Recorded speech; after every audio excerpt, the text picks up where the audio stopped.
हाँ तो बच्चों, आज हम करेंगे क्लास 7th की आपकी इंग्लिश वाली रेनबो वाली बुक का लेसन 11 द करेजियस एक्ट यानी बहादुरी का कार्य। It was Sunday and the school was close. Gayatri was very excited. आज ये रविवार का दिन था, संडे का दिन था, और संडे को आप जानते हैं स्कूल की छुट्टी रहती है तो स्कूल बंद था। गायत्री बहुत ही उत्सुक थी। क्यों उत्सुक थी? She was going fishing in the sea with her father, क्योंकि उसके पापा ने उससे वादा किया था कि वो उसे अपने साथ मछली पकड़ने के लिए ले जाएंगे, और आज वो मछली पकड़ने पापा के साथ जाने वाली थी, पिताजी के साथ जाने वाली थी। Gayatri's father was a fisherman. Gayatri के जो पिता हैं वो एक मछुआरे हैं, मछली पकड़ने का व्यवसाय करते हैं। Every day he went out fishing to the sea. वो प्रतिदिन मछली पकड़ने समुद्र में जाया करते हैं। He had promised Gayatri that he would teach her fishing। उन्होंने गायत्री को भी ये वादा किया था कि वो उसे मछली पकड़ना सिखाएंगे। She wanted to take up her father's profession when she will grow up। और वो भी ऐसा कहा करती थी कि वो जब बड़ी होगी तो अपने पिता के व्यवसाय में हाथ बटाएगी और उसी व्यवसाय को अपनाएगी आगे के लिए। As Gayatri was tying her shoelaces, she heard a news flashed on radio। Gayatri तैयार हो रही थी जाने के लिए और अपने जूते के फीते बांध रही थी। उसी समय उसने रेडियो पे एक समाचार सुना। उस समय एक न्यूज चल रही थी रेडियो पे। A cyclonic storm was expected to hit the village within the next 24 hours। और उसमें ये चल रहा था कि चक्रवाती तूफान जो है वो अगले 24 घंटे में गांव के आसपास के एरिया में आने की पूरी संभावना थी। चक्रवात आने वाला था, तूफान आने वाला था। इसलिए she knew that the cyclone would bring strong wind, heavy rains and high tides in the sea। और वो ये जानती थी चक्रवात जो है वो बहुत जोर की हवा यानी तूफानी हवा और बहुत जोर की बरसात और ज्वार भाटा लेके आता है समुद्र में, जिससे चारों तरफ पानी और पेड़ उखड़ जाते हैं, घर मकान टूट जाते हैं। ऐसा होता है। वो वहाँ रहती थी, अक्सर ऐसा होता रहता होगा, इसलिए वो इन सब चीज़ों को जानती थी। There would be heavy rain which could cause flood. और इतनी मतलब चक्रवात में इतनी भयंकर बारिश होती थी कि अक्सर करके बाढ़ आ जाया करती थी। She rushed outside to warn her father.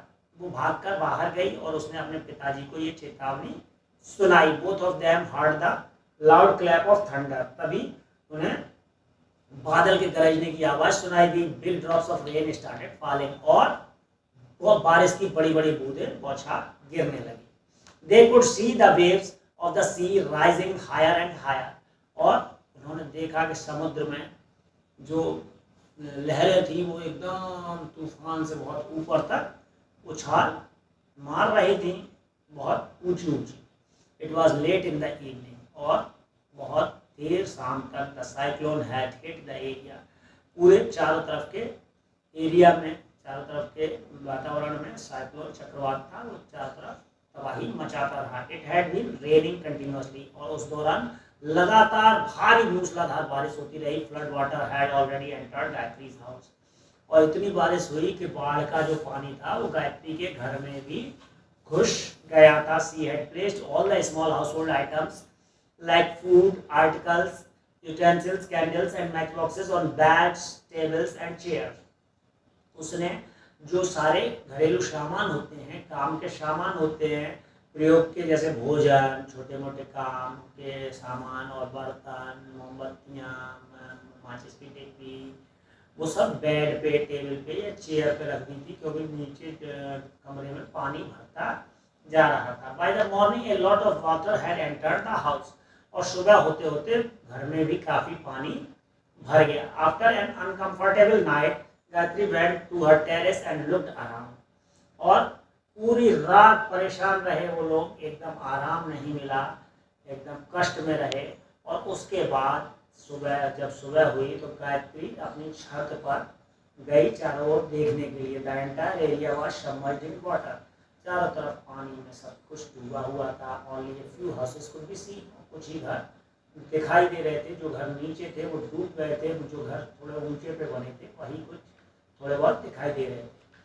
The little huts near the house could not be seen due to floods, और उसके घर के आसपास जो छोटी छोटी झोपड़ियां थी उनमें से कोई भी बाढ़ के कारण दिखाई नहीं दे रही थी। The homeless people were sitting on tree stumps and eight other places which were not submerged, और जिन लोगों के घर नहीं थे, बेघर बंजारे जो होते हैं, वो लोग घर ना होने के कारण या जिनके घर डूब गए थे पानी में, वो भी बेघर हो गए थे, ऐसे लोग पेड़ों पर बैठे हुए थे, या पेड़ जो कटे हुए होते हैं जिनके ठूंठ होते हैं स्टम्प्स, उन पर बैठे हुए थे और पानी से बचाव कर रहे थे। Gayatri thought that she should do something, Gayatri ने सोचा कि उसे भी कुछ करना चाहिए, इतनी बुरी स्थिति है कि लोग बहुत परेशान हैं और हमें इन लोगों की मदद करें।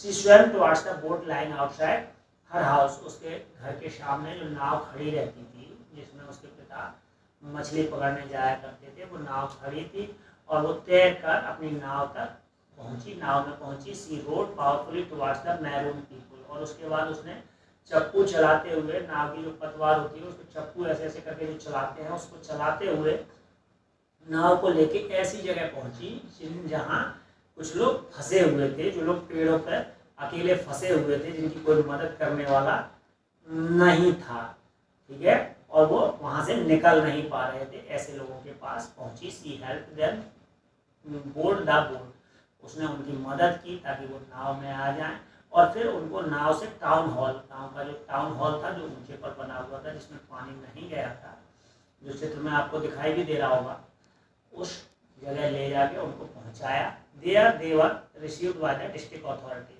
वहाँ उन्हें जिला की जो उच्च अधिकारी थे उन लोगों ने उनको रिसीव किया और उन्हें ले जाके अंदर रखा। Then she return home and requested her mother to give her some clothes, food, match boxes and candles, और उसके बाद वो घर आई और उसने अपनी माँ से विनय किया, निवेदन किया कि वो उन्हें कुछ पुराने कपड़े या कुछ खाने का सामान या माचिस या मोमबत्तियाँ वगैरह दे दे। She packed them in a waterproof bag, और वो लेने के बाद उसने उसे एक वाटरप्रूफ बैग यानी किसी पॉलिथीन के बैग में पैक किया जिससे वो पानी ना जाए उसमें। And return to the town hall, और फिर उसे लेकर वो टाउन हॉल पहुंची। She handed over the materials to the supervisor, और वहाँ उसने टाउन हॉल में जो सुपरवाइजर थे, जिला के अधिकारी जो उनकी देखरेख के लिए नियुक्त किए गए थे, उन्हें वो सारी चीज़ें supervising of the temporary shelter who distributed them to the people, और उन्होंने वो सारी चीज़ें ज़रूरतमंदों में, वहाँ जिन जिन लोगों को ज़रूरी थी उनमें बांट दी।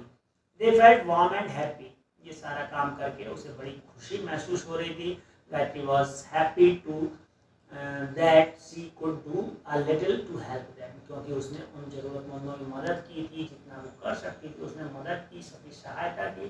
She had helped her neighbours in their hour of need, उसने अपने अड़ोसी पड़ोसी मित्र रिश्तेदार जो भी वहाँ थे जिन्हें उसकी ज़रूरत थी उन सबकी मदद की, इसलिए वो बहुत खुश थी। In the hour of crisis most people ask for help, मुसीबत में बहुत सारे लोग आपसे मदद मांगते हैं, ठीक है, but courageous people render help to others, लेकिन जो साहसी लोग होते हैं, जो निडर लोग होते हैं, जो दयालु लोग होते हैं, वही ऐसे लोगों को मदद करते हैं, बाकी लोग नहीं करते हैं। लेकिन इसीलिए आपको साहसी बनना चाहिए और दूसरों की मदद करनी चाहिए। और इस प्रकार ये वीडियो हमारा समाप्त होता है। अगर हमारा वीडियो आपको अच्छा लगा हो तो इसे अपने दोस्त मित्रों और रिश्तेदारों में शेयर करना बिल्कुल ना भूलें। Thank you, have a nice day.